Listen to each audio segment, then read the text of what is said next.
Good governance میں پہلے number پہ یہ خبر کیوں نہیں آتی؟ یہ خبر کیوں نہیں آتی کہ پاکستان نے بلا سود بینکاری کا نظام رائج کر دیا ہے؟ یہ خبر کیوں نہیں آتی کہ پاکستان میں امیر اور غریب کا فرق ختم ہو گیا؟ یہ خبر کیوں نہیں آتی کہ پاکستانی حکومت نے ٹیکس اور مرات یافتہ طبقے پہ لگا کے غریبوں پہ خرچ کرنا شروع کر دیا؟ یہ خبر کیوں نہیں آتی؟ اور یہ خبر کیوں نہیں آتی کہ پاکستان میں مقدمات کے فیصلے 24 گھنٹوں میں ہونا شروع ہو گئے ہیں؟ پاکستان میں عدالتیں سپیڈی ٹرائل کرنا شروع ہو گئی ہیں۔ 25 لاکھ مقدمات پینڈنگ تھے، ایک مقدمہ بھی نہیں بچا عدالت میں جو سننے والا ہو، یعنی اتنا سپیڈی ٹرائل۔ یہ خبر کب سنیں گے؟ یہ ڈراؤنا خواب ہے یا سہانا خواب ہے؟ مجھے آپ ہی بتائیں۔ یہ خبریں کیسے آئیں گی؟ میں مدعے پہ بات کر رہا ہوں۔ خبریں تب آئیں گی جب اس ملک میں اللہ اور رسول کے قانون کی حاکمیت ہوگی، اس سے پہلے کچھ بھی نہیں ہو سکتا۔ 1000 پنکی پکڑ لیں، جب تک نظام نہیں بدلے گا یہ پنکیاں دندناتی پھریں گی۔ یہ انمول جن کا مول کوئی نہیں لگا سکتا، یہ اتنی طاقتور ہیں، ان کے پیچھے سرغنے، اس وقت تک نوجوان نسل تباہ ہوتی رہی۔ میں اب زبان کھولوں، کتنے آپ کے تعلیمی ادارے یونیورسٹیز جہاں پہ شیشہ اور یہ کوکین اور یہ سارا سپلائی ہوتا ہے، اس میں پولیس والے involve, bureaucrats involve, officers involve, سیاستدان انوالو۔ تم ہمارے 25 کروڑ نسل جو پاکستان کا ایسٹ ہے، 60% آف پاکستان یوتھ ہے، اس کے ہاتھ میں قلم اور کتاب تھمانے کے تم اس کے ہاتھ میں شیشہ، حکہ، تمباکو، افیون، چرس تھما رہے ہو۔ یہ مستقبل کی نسل کی آبیاری ہوتی ہے؟ اقبال نے اس لیے تو نہیں کہا تھا ذرا نہ ہو تو یہ مٹی بڑی زرخیز ہے ساکی۔ آپ زرخیز بنانے کی بجائے اس مٹی کو آلودہ کر رہے ہیں۔ میں اسلامک پرسپیکٹو میں جاؤں تو قرآن میں شراب کو، جوئے کو، پانسے کو، گیمبلنگ کو، ان سب کو حرام قرار دیا گیا۔ سورہ بقرہ اٹھائیں، آقا علیہ السلام نے فرمایا کل مسکرن حرام، ہر نشہ آور چیز حرام ہے، مقدار زیادہ ہو یا تھوڑی ہو۔ چونکہ سیدنا عمر نے بھی فرمایا ما فاطر العقل، نشہ وہ ہے جو عقل کو معاف کر دے۔ یہ معاشرے میں فساد، چھینا جپٹی، طلاق کی ریشو، خلا کی، اس میں نشہ بنیادی عنصر کے طور پہ شامل ہے۔ اور جو مقاصد شریعت ہیں اس میں جان کی حفاظت شریعت نے اس لیے کی کہ آپ کی حواس خمسہ ظاہری اور حواس خمسہ باطنی یہ دونوں محفوظ رہیں تاکہ مفید شہری بنیں۔ ایک طرف لوگوں کی خدمت کریں، ملک کی ترقی میں کردار ادا کریں، دوسری طرف حواس خمسہ باطنی کو سلامت رکھیں اللہ رسول کے ذکر سے، تاکہ آپ اللہ سے بھی جڑے رہیں۔ یہ تب ہوتا ہے جب معاشرے میں اسلامی نظام، یہاں بڑے چھوٹ جاتے ہیں، چھوٹے پھنس جاتے ہیں، مکڑی کا جالا ہے قانون۔ مجھے بتائیں نا، بڑے کا یا جج کا، بیوروکریٹ کا بچہ ٹکر مار کے گاڑی کے بچے مار دیتا ہے، بعد میں جناب پیسے دے کے جان چھڑا لیا۔ یہ اسلام نہیں ہے، یہ قانون نہیں ہے۔ اور چھوٹا اگر کوئی جرم کر دے، ریڑی والا کل میں دیکھ رہا تھا لاہور میں، اپائج ایک بچہ، اس کی آدھی ٹانگ بھی نہیں ہے، اس کو جناب پیرا فورس والے چپیڑے مار رہے ہیں اور کہہ رہے ہیں سامان اٹھاؤ۔ اب تمہارا کام غریبوں کی ریڑیاں الٹنے رہ گیا، اس لیے تمہیں کورس کروا کے آفیسر بنایا تھا۔ اللہ کے آگے جان دینی ہے۔ بیرونی دورے جب یہاں کے مقتدر لوگ، حکام بالا بیرون ملک جاتے ہیں، تو آج میں دیکھ رہا تھا کہ یہ میں آپ کے سامنے بیان بھی کر دوں، جو انہوں نے چیزیں زیب تن کی ہوتی ہیں اپنے جسم پہ، چاہے وہ لباس ہو، گھڑی ہو، وہ جناب اب یہ دیکھیں پیٹک فلپ کی ایک گھڑی ہے۔ آپ عوام پر حکمرانی کریں، کس کو دکھا رہے ہیں کہ میں نے 70 لاکھ کی گھڑی پہنی ہے؟ بلگاری کا آپ نے بریسلٹ پہنا ہوا ہے، ہرمس کا آپ نے بیگ رکھا ہوا ہے، ڈالس اینڈ گبانا اس کا آپ نے جوتا پہنا ہوا ہے، سینڈل۔ یہ کل ملا کے آپ کے جسم پہ 1-2 کروڑ کی تو آرائش و زیبائش ہے۔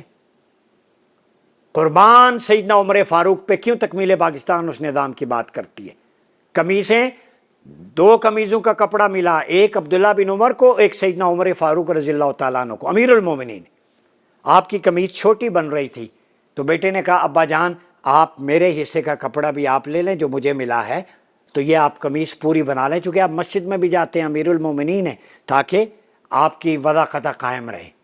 27 لاکھ مربع میل پہ حکومت کرنے والے فاروق اعظم، وہ پیوند لگا کے وہ کپڑا جوڑا، ممبر پہ جمعے پہ آئے، خطاب کیا، ایک شخص کھڑا ہو گیا، فرمایا ہمیں تو ایک قمیض ملی ہے، تو آپ کا تو یہ حصہ جو لگا ہوا ہے یہ 2 کیسے ہو گئیں؟ کس سے؟ ہیڈ آف اسٹیٹ سے۔ تو آپ نے فرمایا میرے بیٹے عبداللہ بن عمر نے اپنا حصہ مجھے دیا ہے۔ تو تاریخ میں ملتا ہے لوگ زارو قطار رونے لگے۔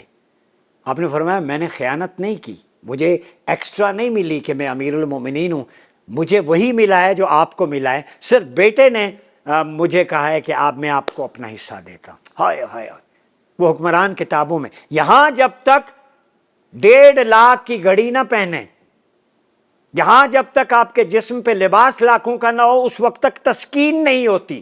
مجھے بتائیں یہ سینڈلز، یہ بریسلیٹ، یہ سب کچھ قبر میں جائے گا؟ نہیں جائے گا۔ انسلی چادر جائے گی سفید رنگ کی، وہاں وہی جائے گا۔ والآخرۃ خیر وابقیٰ، قرآن نے کہہ دیا بل تؤثرون الحیات الدنیا والآخرۃ خیر وابقیٰ۔ تم دنیا کی زندگی کو، آسائشوں کو ترجیح دیتے ہو لوگوں پر دھاک بٹھانے کے لیے، لوگوں کو کمتری میں مبتلا کرنے کے لیے، ہانکنے کے لیے کہ تم کیڑے مکوڑے ہو ہم بڑے۔ یاد رکھو والآخرۃ خیر وابقیٰ، آخرت آنے والی زندگی بہترین بھی ہے اور باقی رہنے والی بھی۔ جب وہاں پہ سورج طلوع ہوگا غریبوں کا، حضور نے فرمایا مجھے میری امت کے غریبوں میں تلاش کیا کرو، تمہیں ان کی وجہ سے رزق ملتا ہے اور انہی کی وجہ سے تمہاری مدد کی جاتی ہے۔ حکمرانوں، تم پر تمہاری مدد، اعانت، تمہیں رزق سب کو ان غریبوں کی وجہ سے ملتا ہے جو دیہڑی لگا کے حلال کما کے شام کو اللہ کی بارگاہ میں اس کا شکر ادا کرنے کے لیے ہاتھ بلند کرتے۔ کہاں سے لائیں وہ حکمران؟ تو آج میں سمجھتا ہوں یہ جو نشے کا سلسلہ جاری ہے، یہ جو کوئنز پکڑی جا رہی ہیں، میں سمجھتا ہوں کہ ہم سب کی ذمہ داری ہے کہ اس کے پیچھے جو نیٹ ورک ہے، کنگ میکرز ہیں، ان کو ایکسپوز کریں، پیٹ پھاڑ کے نکالیں جو کچھ بھی ہے۔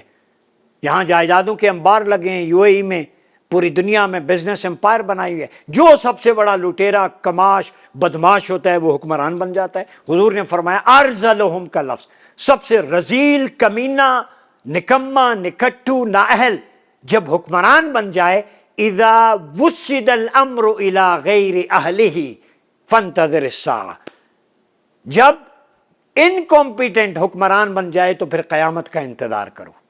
یہ حدیث میں کئی دفعہ بیان کر چکا ہوں۔ جب فاسق و فاجر قوم کا لیڈر بن جائے تو یہ خوف خدا کریں۔ ایسی کوئینز کو یہ پولیس والے ان کو پکڑے نا، جس سے اس نے شادی کی وہ کہاں بھاگ گیا ہے؟ وہ پولیس والے جو اس سے رشوت لے کے اس کو چھوڑتے رہے وہ کون ہیں؟ اب کسی کے اگر بیٹا یا بیٹی اس کی جان گئی ہے بڑے کی، تو انہیں ہوش آیا ہے کہ یہ تو ہمارے گھر تک آگ پہنچ گئی ہے۔ تو جو ہزاروں غریبوں تک یہ منشیات جب پہنچائی جا رہی تھی، اس میں پولیس بھی انوالو تھی، اس وقت کوئی نہیں بولا، چونکہ غریب کا بچہ کیڑا مکوڑا ہے۔ جب کسی بڑے کا بچہ متاثر ہوتا ہے تو قانون حرکت میں آ جاتا ہے۔ یہ ڈسکریمنیشن ہے۔ سیدنا عمر فاروق رضی اللہ تعالیٰ عنہ نے، ایک گورنر تھے، انہوں نے کسی غریب کے بچے کو مار دیا، تمانچے مارے، تو آپ کو خبر ہوئی ان کے بیٹے نے، تو آپ نے اس گورنر کو بلایا اور ان کے بیٹے کو بھی، تو اس غریب سے کہا کہ بدلہ لو۔ اس گورنر کے سامنے مجمع میں بدلہ لیا گیا تاکہ اسے پتہ چلے کہ یہ گورنر کا بیٹا ہے، انصاف اس کے لیے بھی وہی ہے جو عام آدمی کے لیے۔ کریم آقا نے ویسے نہیں فرمایا، وہ قومیں زندہ رہتی ہیں جن میں غریب اور امیر سب کے لیے قانون برابر ہو۔ میں ایک بات کرتا ہوں، جس دن قانون کی عملداری یکساں ہو گئی ٹاپ ٹو باٹم، اس دن ملک ترقی کرے گا۔ کریم آقا نے فرمایا پرانی قومیں کیوں تباہ ہوئیں؟ کہ وہ اپنے بڑے کو چھوڑ دیتے اور چھوٹے کو جکڑ لیتے مکڑی کے جالے کی، وہ تباہ ذلیل و خوار ہو جاتی ہیں۔ آج ہمارے معاشرے میں یہی ہے، جس کی پی آر ہے، جس کا ریلیشن شپ ہے، جس کا سٹیٹس کو ہے، جس کے پاس پیسہ ہے، ایسٹس ہیں، وہ پیسہ بچ جاتا ہے جرم جتنا بھی کرے، اور پھر اولاد کو بھی پتہ ہوتا ہے کہ میرے باپ کے پاس سب کچھ ہے، جو بھی کروں شتر بے مہار ہے، اس نے مجھے چھڑوا لینا ہے۔ ایس ایچ او کی، محرر کی کیا اوقات ہے؟ وہ فون کروا دیں گے جی ہمارا بندہ ہے چھوڑ دے۔ یہ صرف غریب جب ہتھے چڑھ جائے تو مار مار کے اسے لہو لہان کر دو، ساری زندگی وہ رہنے کے جینے کے قابل نہ رہے۔ تو ریاست کو ریاست رہنے دیں۔ خلفائے راشدین رضوان اللہ علیہ مجمعین کا جب تک تعامل نہیں آتا، خلافہ علی منہاج نبوہ کا نظام نہیں آتا، اس وقت تک ہم آگے نہیں بڑھ سکتے۔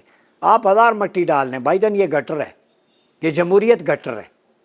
آج میں بانگ دول کہہ رہا ہوں، یہ دجالی جمہوریت کا گٹر ایپسٹین جزیرے میں ابلا، اس کی خرافات آپ نے دیکھی۔ اب یہ گٹر پاکستان میں ابلنا شروع ہو گیا ہے، مہنگائی، بے روزگاری، غربت، ٹیکسز کی صورت میں، اور آپ اوپر کارپیٹ ڈالتے جا رہے ہیں۔ 100 روپے مہنگا کر کے 5 روپے سستا. حاتم طائی کی سخاوت کو بھی لات مارنے کی کوشش کر. کوئی حیا اور شرم ہوتی ہے؟ اتنی رتی برابر بھی نہیں رہے گی. لیویز ٹیکس, IMF کو سود, سودی معیشت, پوری قوم کو سود خور بنا دیا. اور تم نے بنایا حکمرانوں, پوری قوم کو. برکت کیسے آئے گی؟ سود اور برکت اکٹھے نہیں چل سکتے. یہ اللہ رسول سے جب تک آپ حالت جنگ میں ہیں, جب یہ نظام جب تک نہیں بدلتا, کوئی رحمت اور برکت کی توقع نہ کرے. یہ پتہ نہیں حضور کی رحمت اللہ العالمینی کی شان ہے ہم بچے ہوئے, ورنہ سود کھانے اللہ کا عذاب. پرانی بستیاں قرآن اٹھا کے دیکھیں, کوئی مکڑی سے مار رہا ہے, کوئی پتھر سے مارا جا رہا ہے, کوئی کنکر سے, کوئی مچھر. بڑے بڑے یہاں نمرود بھی تھا, فرعون بھی تھا, شداد بھی تھا, حامان بھی تھا, بڑے بڑے گزرے. انجام کیا ہوا؟ اللہ کسی کو کیڑے کے ذریعے, کسی کو مچھر کے ذریعے تباہ و برباد کر دیتا ہے. اس کے لیے کیا ہے؟ وہ جتنا بڑا لٹیرا بدماش ہوگا اتنی چھوٹی چیز سے اسے ہلاک کروا دیں گے, دماغ میں ایک کیڑا ڈال دیں. تو یہ عبرت کے لیے, عبرت پکڑیں. جب تک نظام ٹھیک نہیں کرتے اس وقت تک یہ کوینیں برآمد ہوتی رہیں گی اور ہمیشہ ہوتی رہیں گی. نظام کا بدلاؤ یہ ہے کہ خلافہ لا منہاج نبوہ withdraw کر دیں. submit your authorities in front of Allah and his messenger. الاسلام ہوا تسلیم. جب تک سر تسلیم خم نہیں کرتے مکمل, نظام نہیں بدلتا, حالت دار نہیں بدلے گی, سچویشن یہی رہے گی. ہمارا کام ہے آواز بلند کرنا. یہ ایک کوین ایک مثال ہے غلاظت کی, ایک گٹر ابھی ابلا ہے. ابھی نہ جانے میڈیکل سائنس میں فارماسوٹیکل کی کرپشن, تیل کی کرپشن, گیس کی کرپشن, اور کون کون سی کرپشن. یہ ممتاز مفتی نے کہا تھا پاکستان ایک دیگ ہے چاولوں کی, سارے لوٹ کے کھاتے ہیں, صبح پھر بھری ہوتی ہے. اللہ کی رحمت. ناجائز فائدہ نہ اٹھائیں. اپنا بہت خیال رکھیے. اپنے میزبان ڈاکٹر عمر ایاز باسی کو اجازت دیجیے. اللہ حافظ.